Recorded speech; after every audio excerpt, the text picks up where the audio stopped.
असम में बीजेपी ने पूरी ताकत झोंक दी है। गोलपारा में अमित शाह की जनसभा हुई तो नितिन नवीन ने कामरूप में रैली की। असम में सीएम योगी आदित्यनाथ की 2 रैलियां हुई हैं। तो देखिए बीजेपी ने पूरी ताकत झोंक दी है। बड़े सियासी दिग्गज आज असम में है। नितिन नवीन कामरूप में रैली करने पहुंचे तो असम में सीएम योगी आदित्यनाथ की 2 रैलियां। जी हां, तमाम बड़े दिग्गज जो है बीजेपी के वो असम में है और पूरी ताकत झोंक दी गई है। अमित शाह ने गोलपारा में जनसभा किया और कांग्रेस पर निशाना साधा तो बीजेपी के राष्ट्रीय अध्यक्ष नितिन नवीन ने कामरूप में रैली की और बीजेपी की जीत की कामना की। तो वहीं सीएम योगी आदित्यनाथ उत्तर प्रदेश के मुख्यमंत्री असम में है, 2-2 रैलियां उनकी हो रही है। तो आप समझिए बीजेपी ने पूरी ताकत झोंक दी है और ऐसे में इस बार असम का रण जो है बेहद दिलचस्प होने वाला है। घुसपैठियों से लेकर रोहिंग्याओं का मामला जो है, मुद्दा जो है चुनावी मुद्दे के रूप में उभर कर सामने आ रहा और बीजेपी इसे अब भी अपना सबसे बड़ा मुद्दा मान रही है। ये हमारे पूरे क्षेत्र को, पूरे असम को कांग्रेस ने अशांत क्षेत्र बनाकर रखा। असम के युवाओं की मौत पर कांग्रेस ने राजनीतिक रोटियां सेकी। 19 से 24 में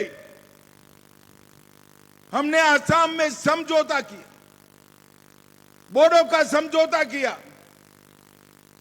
कार्बी आंगलोंग का किया, होजांग का किया, आदिवासी ग्रुपों का समझौता किया, उल्फा का समझौता किया और 10,000 युवाओं को AK-47 राइफल डालकर आज मुख्य धारा में लाने का काम भारतीय जनता पार्टी ने करा था। याद करिए वो दिन 2003 का बामुन-दोफा में बस में बम धमाका हुआ था।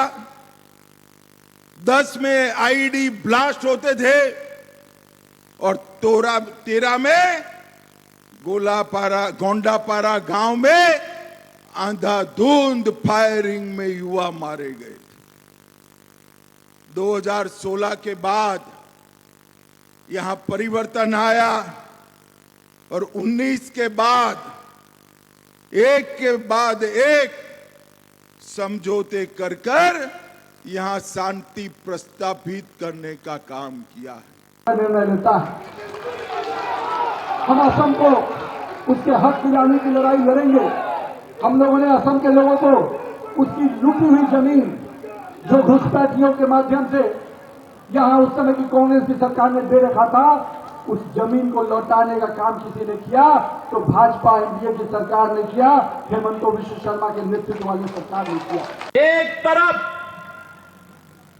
एनडीए की भारतीय जनता पार्टी नेतृत्व की सरकार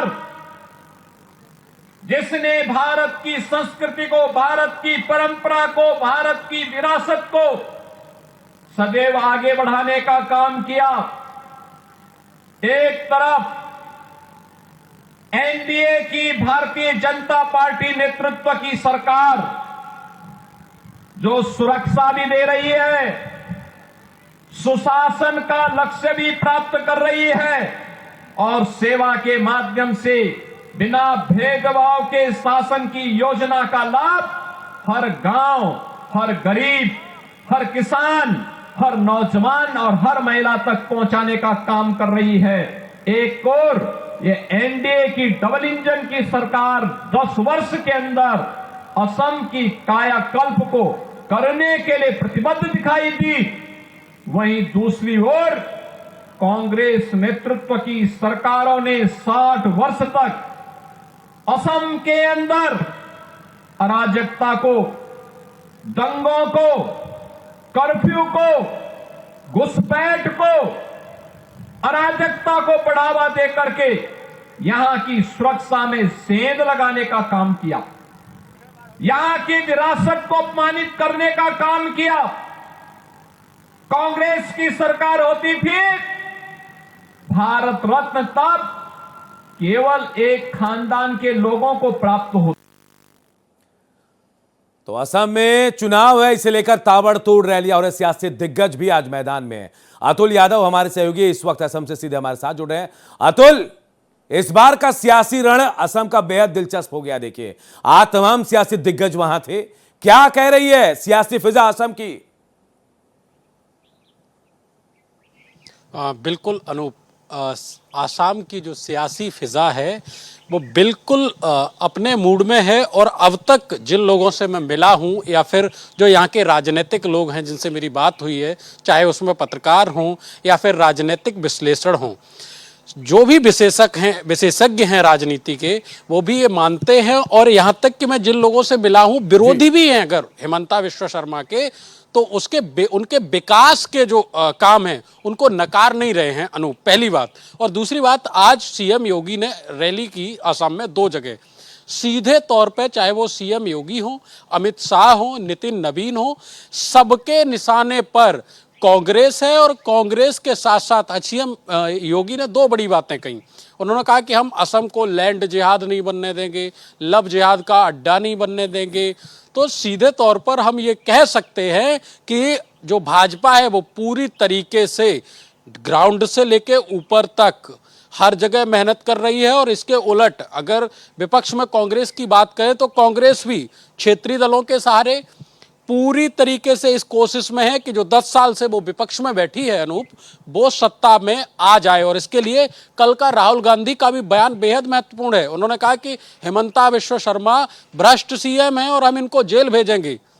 तो दोनों तरफ से जो ये सियासी जो जोर आजमाइश चल रही है, इसके बाद अब तक तो ये समझ आ रहा है कि कांग्रेस के लिए आसाम की राह आसान नहीं है।